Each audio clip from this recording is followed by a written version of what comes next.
2023년 8월 15일 광복절입니다. 오늘 예수님의 친언 337번째 꼭지는 마태복음 21장 1절에서 5절까지의 말씀입니다. 먼저 말씀을 함께 읽어보십니다. 그들이 예루살렘에 가까이 가서 감람산 벳바게에 이르렀을 때에 예수께서 두 제자를 보내시며 이르시되 너희는 맞은편 마을로 가라. 그리하면 곧 매인 나귀와 나귀 새끼가 함께 있는 것을 보리니 풀어 내게로 끌고 오라.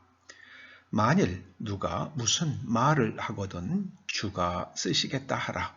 그리하면 즉시 보내리라 하시니 이는 선지자를 통하여 하신 말씀을 이루려 하심이라. 일러스되 시온 딸에게 이르기를 내 왕이 내게 임하나니 그는 겸손하여 나귀 곧 멍에 매는 짐승의 새끼를 탔도다 하라 하였느니라.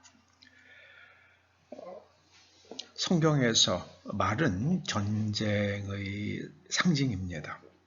백마는 정의로운 군대를 상징합니다. 정의로운 군대가 일으키는 전쟁을 상징합니다. 계시록 6장에 백마가 나오죠. 오늘 본문에 보면 예수님께서는 나귀의 새끼를 타십니다. 나귀 새끼는 전쟁을 위해서는 아무 쓸모가 없습니다. 나귀는 평화와 겸손의 상징입니다. 예수님께서 말씀하시는 평화는 어떤 평화입니까? 나귀를 타시고 예루살렘 성에 입성하시면서 그 퍼포먼스를 통하여 이스라엘 백성들에게 나타내시려는 평화는 어떤 평화입니까? 하나님을 대적하는 자들이 하나님께 감사와 찬양을 드리게 되는 평화입니다. 그래서 우리는 예수 그리스도 이전에는, 예수 그리스도를 만나기 전에는 하나님을 대적하는 자들이었습니다. 하나님과 얽힌 것이 아무것도 없는 자들이었습니다. 예수 그리스도를 통해서, 예수 그리스도 안에서 우리가 하나님과 부모와 자식의 관계로 얽혔습니다. 그래서 양자의 얽힘이 한 양자에게 얽혀있는 두 양자 사이에 한 양자에 일어나는 일이 저쪽 다른 양자에 그대로 영향을 미치는 것처럼 하나님 나라에 일어나는 일들은 우리에게 일어납니다. 우리가 하나님과 얽혀 있기 때문입니다. 하나님 나라에 없는 것은 우리에게 없어집니다. 하나님 나라에는 죄가 없죠. 그래서 우리의 삶에서 죄가 점점 소멸되어 갑니다. 하나님 나라는 의로 충만합니다. 그래서 우리가 점점 의로운 사람이 되어 갑니다. 하나님과 얽혀 있기 때문에 우리는 하나님 나라의 아름다움과 하나님의 선하심과 인자하심을 깨닫습니다. 하나님의 사랑을, 하나님의 은혜를 깨닫습니다. 그래서 하나님께 감사와 찬양을 드립니다. 하나님께 감사와 찬양을 드리는 사람들 사이에는 평화가 일어납니다.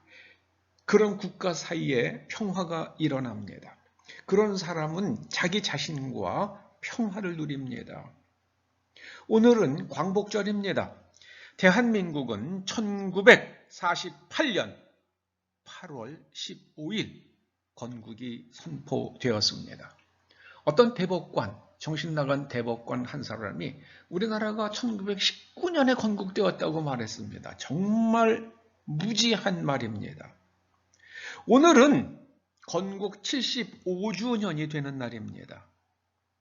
하나님께서 대한민국을 주님의 재림을 준비하는 나라로 쓰시려 하신다는 예감이 듭니다. 여러분, 러시아가 언제 망했습니까? 1991년에 그 옛날에 소비에트 연방이 해체가 되었잖아요. 거기에 결정적인 영향을 미친 사람들이 잘 알지 못하는 사건 하나가 1988년에 있었던 서울 올림픽입니다. 동구권 국가들이 서울에 와보고요. 서울이 이렇게 잘 사는 나라가 되었는가. 여러분, 1988년과 오늘 2023년은 대한민국은 40년이 지났잖아요. 거의 12년이니까 한 35년 지난. 비교가 되질 않습니다. 이번에 잼버리에 온 4만 명이 넘는 청소년들이 한국을 지금 샅샅이 공부하고 있습니다. 4만 명이 넘는 학생들이 청소년들이 왔지만 만 몇천 명은 돌아가고 한 3만여 명은 여전히 지금 한국에 남아서 한국 정부의 한국 정부가 제공하는 여러 가지 혜택을 누리면서 한국의 구석구석을 공부하고 있다고 그럽니다. 저도 어제 북한산성 다녀왔습니다. 북한산 국립공원을 다녀왔는데요. 거기에 잼버리 단원들이 많이 왔더라고요. 한 팀을 봤는데 한 8명 정도가 왔더라고요. 거기만 그렇겠습니까?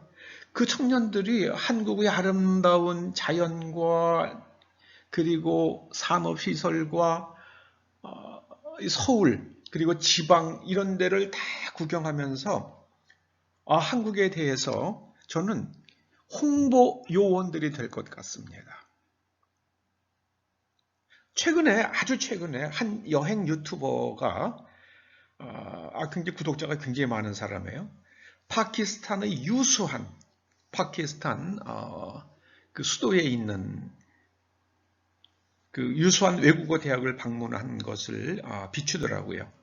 거기에 그 파키스탄의 한국어 학과에 다니는 학생들에게 당신들이 한국어를 공부하는 대학 4년 동안 공부하는 이유가 뭐냐 이렇게 이제 그 유튜버가 물어보니까 한국에 가기 위해서래요. 한국에 뭐로 갑니까?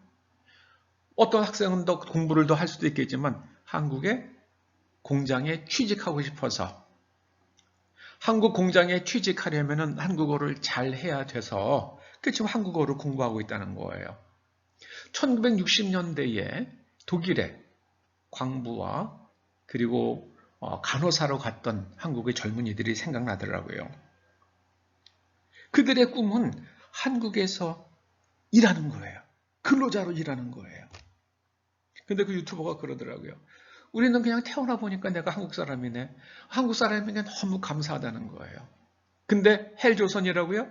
저는 헬조선이라는 말을 입에 올리는 사람은 저는 중국 하수인이라고 생각합니다. 중국 공산당의 선전원이라고 생각을 합니다. 헬조선 아닙니다. 파키스탄 같은 나라의 젊은이들이 와서 일하고 싶은 나라예요. 한국에 와서 한 5년만 일하고 돌아가면 파키스탄에서 부자 소리 듣는다고 그래요. 근데 한국이 헬조선입니까? 네. 저는 지금 아직도 한국에 남아있는 3만여 명의 청소년들 손에 들려있는 휴대폰, 그 휴대폰이 한국을 선전할 것입니다. 하나님께서 왜 그런 일을 하실까? 1988년의 서울 올림픽이 소비에트 연방을 해체하는 기폭제가 되었던 것처럼 이 이번에 잼버리는 한국에 엄청난 변화를, 전 지구에 엄청난 변화를 가져올 것입니다.